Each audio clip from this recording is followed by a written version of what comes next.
তো বহুত আনন্দিত এখন ফুৰি পিনে গুৱাহাটীত আৰু নিপেনেলৰ ফুৰি পেনটো মই বহুতেই ভাল পাইছোঁ আৰু গোটেই অসমবাসীৰ কাৰণে এখন গোটেই নৰ্থ ইষ্টৰ কাৰণে এখন প্ৰথম হ'ব চবকে কৈছোঁ যে এইটো এক্সপিৰিয়েঞ্চ কৰিব লাগে বেছি সময় নালাগিব মানে এখন খিৰিকীত অৰ্ডাৰটো দিব আৰু এখন খিৰিকীৰ পৰা অৰ্ডাৰটো লৈ গুচি যাব মানে কম সময়ৰ ভিতৰতে বস্তুটো হৈ যাব মানুহৰ যদি সময় হয় তেতিয়াহ'লে এখন খিৰিকীত অৰ্ডাৰ দি পেলাই এখন খিৰিকীৰ পৰা লৈ যাব সুবিধাটো আছে এইখনক কয় ড্ৰাইভ থ্ৰু ষ্ট'ৰ বুলি বাহিৰৰ ৰাজ্যত আছে এখন প্ৰথম আমাৰ নৰ্থ ইষ্টৰ কাৰণে ধন্যবাদ ঠিক আছে প্ৰথমটো বহুকেইটা চেনেলত আমি যাব লাগিব অনুষ্ঠানৰ কাৰণে ইয়াতে দাদা আছে NB নিউজৰ প্ৰগ্ৰেম আছে তালৈ যাব লাগিব তাৰপিছত পূজাৰ পিছতে আমাৰ এটা বহুত ডাঙৰ NB নিউজৰ এটা প্ৰগ্ৰেম আছে যিটো fashion based routes and ramp বুলি প্ৰথম আমাৰ যিখিনি এথনিক আমাৰ কাপোৰ কানি সেইখিনি লৈ পেলাই জনগোষ্ঠীয় সাজপাৰ বা আমাৰ ট্ৰেডিশ্যনেল পৰম্পৰাগত সাজপাৰ লৈ পেলাই এটা নতুন শ্ব' মানে ফেশ্বন বেছড ৰিয়েলিটি শ্ব' এটা হ'ব যি ডিজাইনাৰসকলৰ বাবেও আমাৰ মনত আৰু তাৰ উপৰি পূজাৰ সময়ত এতিয়া আমাৰ ডিজাইনৰ কাম চলি আছে তাৰপিছত আজি এখন নতুন ছবি ভাইমন্দা যিখন ছবিয়ে আমাৰ 90 বছৰীয়া আমাৰ অসমীয়া যাত্ৰাৰ এক বৰ্ণিল যাত্ৰাক ৰূপায়ণ কৰিব সেই ছবিখনৰ যোগেদি আমি চেলিব্ৰেট কৰিম উদযাপন কৰিম আৰু ভাইমন্দাক আমাৰ সকলোৰে আদৰৰ আমাৰ সকলোৰে সন্মানৰ মুনীন বৰুৱাদেৱক পৰিচালক মুনীন বৰুৱাদেৱক নেৰেটৰ হিচাপে ৰাখি বা তেখেতক সূত্ৰধাৰ হিচাপে ৰাখি এই ছবিখন গোটেই অসমীয়া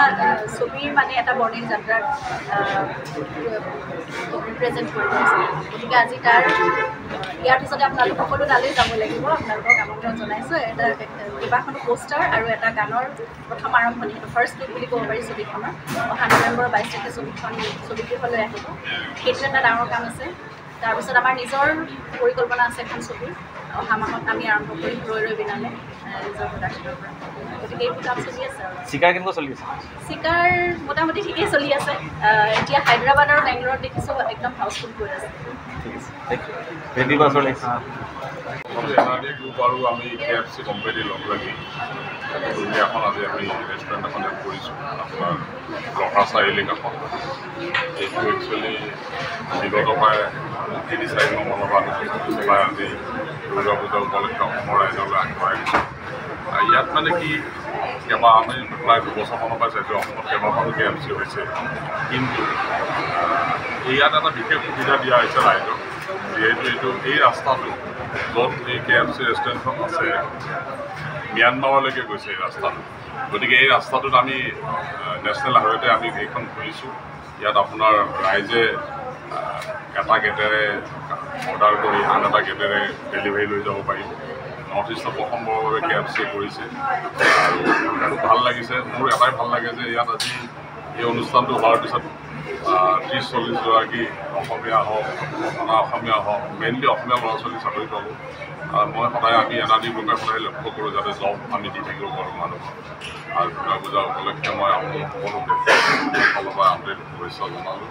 আমি NB নিউজে আমাৰ গৰিমা গাৰ্গ আৰু ৰিম্পি দাসে ক'লে NB নিউজে আৰু এটা অনুষ্ঠান আমি আৰম্ভ কৰিছোঁ সেইটো হ'ল ৰুটছ এণ্ড ৰেম্প সেইটো আমি পোনতে ডিব্ৰুগড় চহৰত পতাৰ ব্যৱস্থা কৰিছিলোঁ ফাইনেলটো কিন্তু বিশেষ কাৰিকৰী সুবিধাৰ কাৰণে আমি গুৱাহাটীতে পতাৰ বাবে স্থিৰ কৰিলোঁ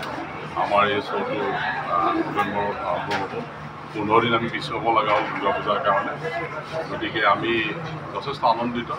আৰু অহা দিনবিলাকত এনাডি গ্ৰুপে অসমীয়া জাতি আৰু অসমীয়া ল'ৰা ছোৱালী অসমীয়া যিখিনি নিবনুৱা আছে তেওঁলোকৰ কাৰণে কাম কৰি যাব এই বস্তুটোত আমাৰ বহুতকেইটা পৰিকল্পনা আছে খুব ডাঙৰ ইণ্ডাষ্ট্ৰী এটা লগাই আছোঁ আজি মই নকওঁ এইখিনি হোৱাৰ পিছত কম কামটো হৈ লগতে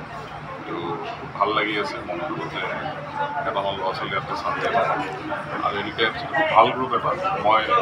সৰুতে আমি দিল্লীত যেতিয়া যাওঁ বিধান অৱস্থাত KFC দেখিছিলোঁ গতিকে তেতিয়াই ভাবিছিলোঁ যে অসমতে এখন যদি লৈ যাব পৰা হয় ইতিমধ্যে মই দিল্লীত মেগডি নিজৰ মোৰ কেইবাটাও ষ্টল আছে